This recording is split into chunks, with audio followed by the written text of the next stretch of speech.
I don't think analog is some overhyped trend.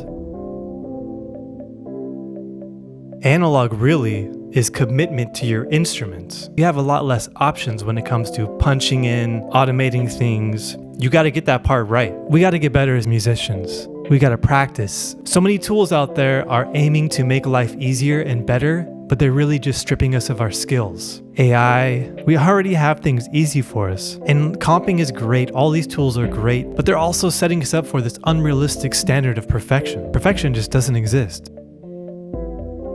All this talk in today's modern age about Spotify listeners, Spotify ripping off artists. With analog, it's bringing your music into the physical realm, making it a real, tangible thing that you can give to someone, sell to someone, borrow. One thing that can do is allow people to experience your music in more real, authentic ways. I feel normalizing listening to music on a phone is very dangerous and detrimental to the overall experience of music. When somebody listens to your music like this,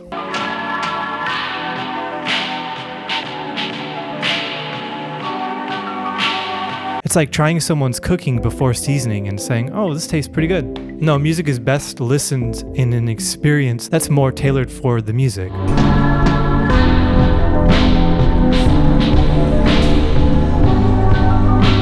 Have you ever heard a song and thought to yourself, this is nighttime music, this is driving music, this is Sunday morning lounging music? When somebody has a vinyl, a cassette, or even a CD, they have a physical medium that they can put on and enjoy at their own leisure when they feel that the moment is right. Not just holding a phone to your ear and listening to a mono shrill speaker scream at you. It's also allowing those physical products to exist far beyond you. If you've put out a vinyl, you've probably also bought a vinyl, maybe from the 60s. That's gonna be your vinyl one day. Someone's gonna be digging in, say, 60 years and find your record and look at the cover, be intrigued, and decide to buy it. Now, your hard drive, that's gonna get corrupt. It's not gonna mount one day. Probably won't show up on your Finder. You might lose all your work. Any tape I've put on these machines, guarantee, spins. It works. I press play and I listen. It's a reliable medium. An old session in Logic, I'll open it and I'm met with window after window of doom telling me, oh, it can't find this perk. Oh, it can't find this plugin.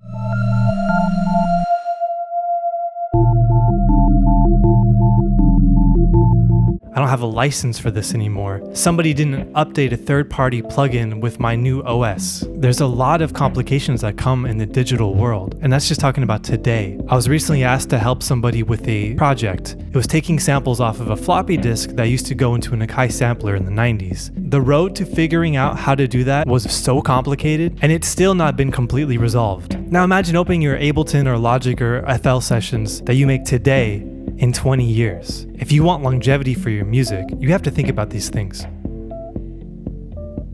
Analog is also using your ears instead of your eyes. How many times have we been adjusting an EQ curve that's not engaged and think that we can hear it? Well, that's one of the problems of using a DAW too much and relying on your eyes, is it's going to trick you, it's going to fool you. Vision is one hell of a drug. It's going to convince you of a lot of things. But if you can get back to relying on your ears, your mixes will definitely get much better. Balancing an analog is an amazing thing where you can just put your fingers on the faders, close your eyes, and make your adjustment using just your ears. Now, some people have controllers for their DAWs so they can use faders, and that's kind of weird, but cool for you. The majority of us, when we mix in the DAW, it's one fader at a time.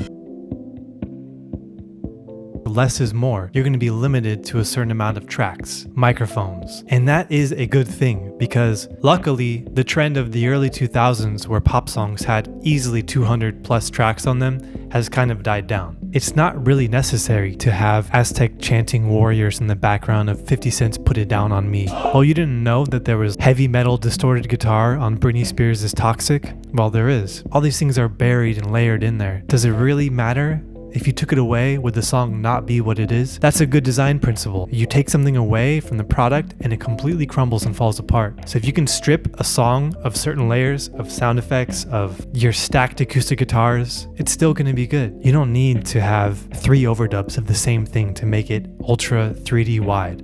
Well, maybe you do. But most importantly, analog recording is the sound we all know and love and attribute to music and have for 70 years. And it's a sound everybody's chasing, whether or not they admit it or not. Just the fact that tape emulation plugins exist is proof alone how important these tools are to music production. Tape and analog is non-linear. You get something different than what you gave it.